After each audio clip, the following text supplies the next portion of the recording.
kovalla fyysisellä pelillä ainakin ja toivottavasti tulee väkeä paljon hallille, niin se tuo tietysti sitä ekstra latausta peliin. Niillä ainakin lähdetään. Ja nyt on ainakin reenattu YVtä, niin se pitäisi olla aika tikissään. Rankastaan niistä sitten. No ei kai se voittaa. Kai se pitäisi voittaa. Ei kai tässä ole enää paljon muita vaihtoehtoja. Mitä parhaan päivän sellainen mekkala täällä on ollut, niin ei muuta kuin pistetään sellainen ralli päälle.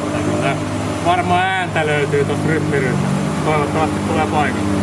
Siitä saadaan varmaan jännä matsi. Täytyy kyllä pistää joka jätkän kaikki likoon, että saadaan hoidettu homma himaan. Ei mitään luottavaisin mielin mennä.